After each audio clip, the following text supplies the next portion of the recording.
Treasure Island, Chapter 20, Silver's Embassy.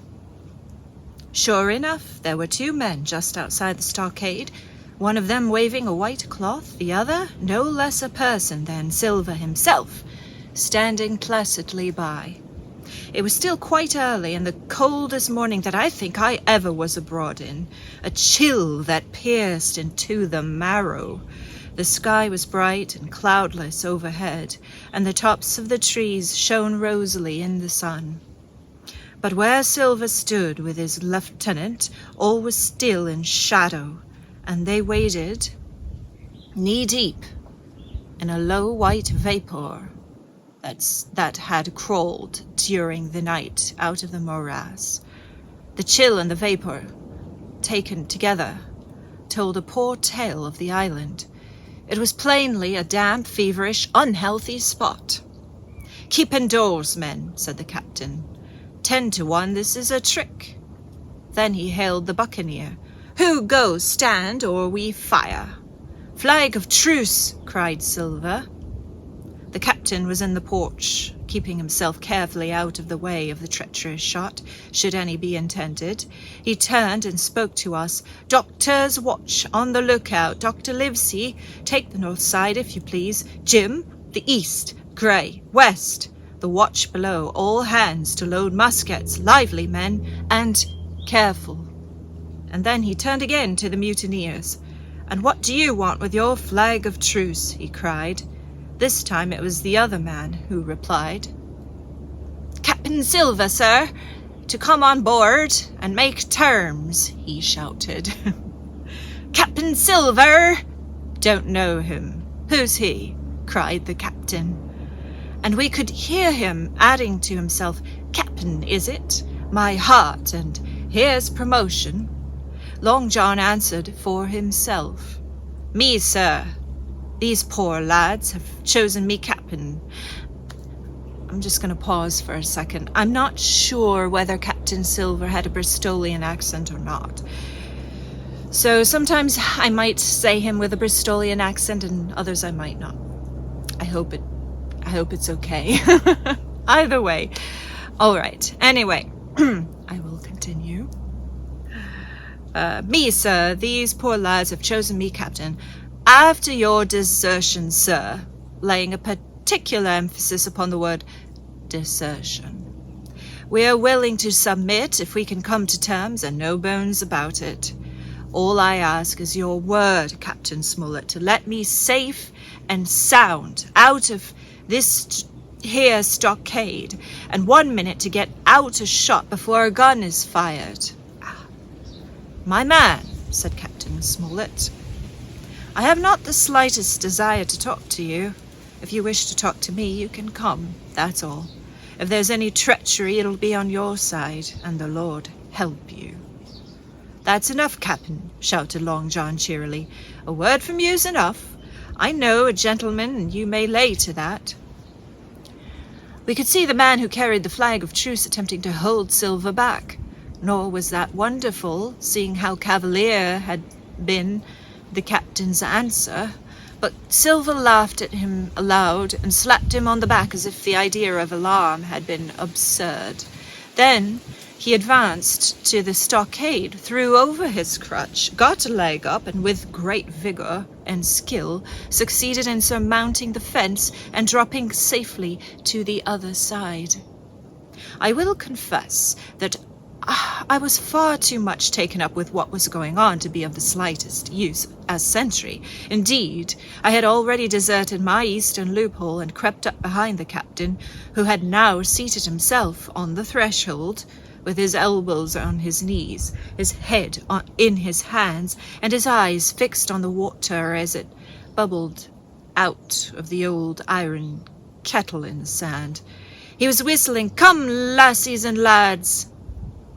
Silver had terrible hard work getting up the knoll, what with the steepness of the incline, the thick tree stumps, and the soft sand. He and his crutch were as helpless as a ship in stays, but he stuck to it like a man in silence.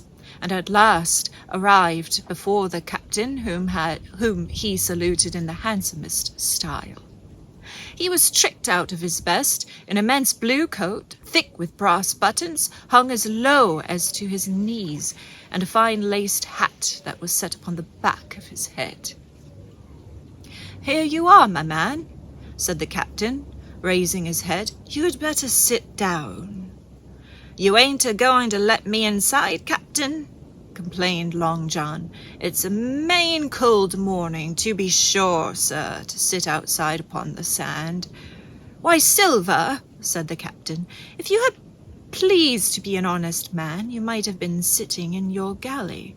It's your own doing. You're either my ship's cook, and then you were treated handsome, or Captain Silver, a common mutineer and pirate, and then you can go hang."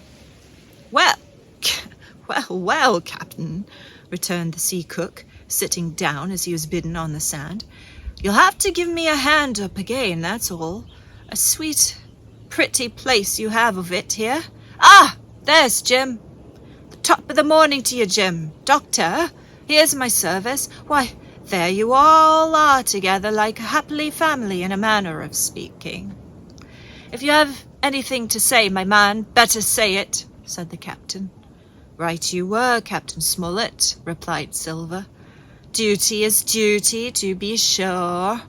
Well, now, you look here. That was a good lay of yours last night. I don't deny it was a good lay.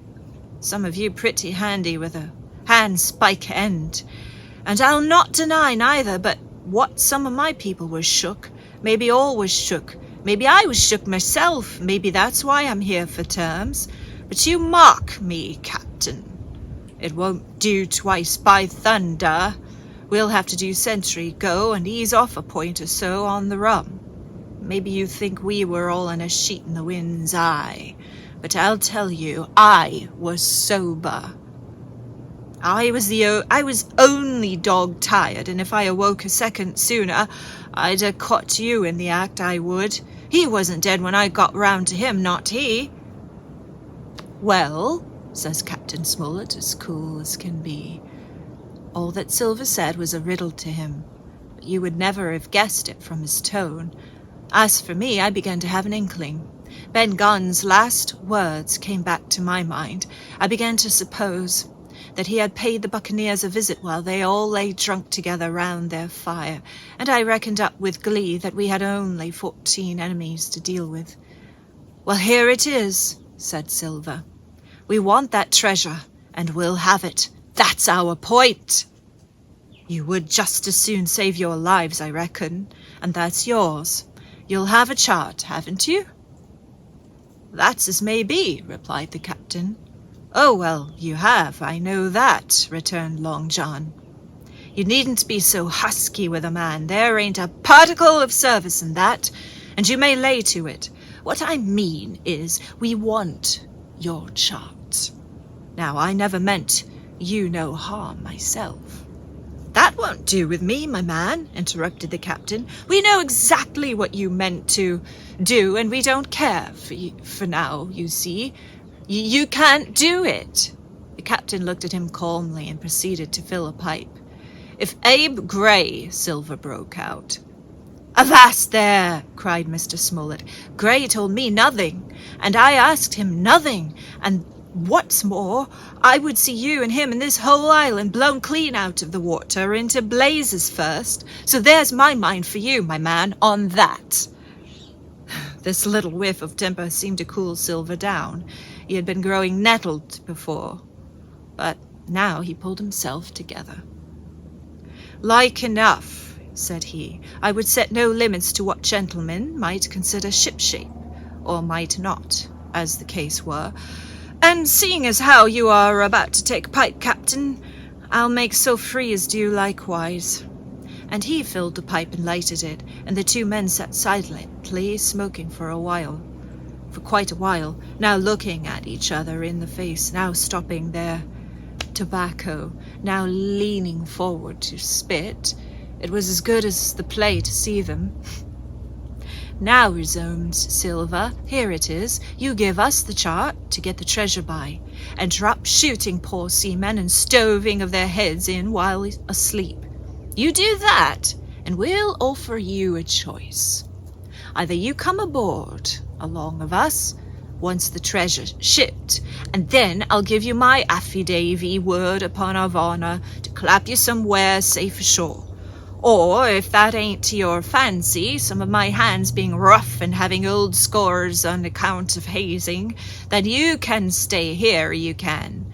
We'll divide stores with you, man for man, and I'll give my affidavy as before to speak the first ship I sight, and send him here to pick you up. Now, you'll own that's talking. Handsomer you couldn't look to get now, you, and I hope, raising his voice, all the hands in this here blockhouse will overhaul my words, for what is spoke to one is spoke to all. Captain Smollett rose from his seat and knocked out the ashes of his pipe in the palm of his left hand. Is that all? He asked. Every last word, by thunder, answered John. Refuse that, and you've seen the last of me but musket balls. Very good, said the captain. Now you'll hear me. If you come up one by one unarmed, I'll engage to clap you all in irons and take you home to a fair trial in England. If you won't, my name is Alexander Smollett. I've flown my sovereign's colours, and I'll see you all to Davy Jones. You can't find the treasure. You can't sail the ship. There's not a man among you fit to sail the ship. You can't fight us. Grey there got away from the five of you. Your ship's in irons, Master Silver. You're on a lee shore, and so you'll find. I stand here and tell you so. And they're the last good words you'll get from me, for in the name of heaven, I'll put a bullet in your back when next I meet you. Tramp, my lad. Bundle out of this, please, hand over hand, and double quick. Silver's face was a picture. His eyes started in his head with wrath. He shook the fire out of his pipe. Give me a hand up, he cried. Not I, returned the captain. Who'll give me a hand up? He roared. Not a man among us moved. Growling in the foulest imprecations, he crawled along the sand till he got hold of the porch and could hoist himself again upon his crutch. Then he spat into the spring. There, he cried, that's what I think of you. Before an hour's out, I'll stove in your old blockhouse like a rum puncheon. Laugh, by thunder, laugh. Before an hour's out, you'll laugh upon the other side. Them that die'll be the lucky ones. And with a dreadful oath he stumbled off, ploughed down the sand, and was helped across the stockade after 4 or 5 failures by the man with the flag of truce, and disappeared in an instant afterwards among the trees. That's the end of the chapter.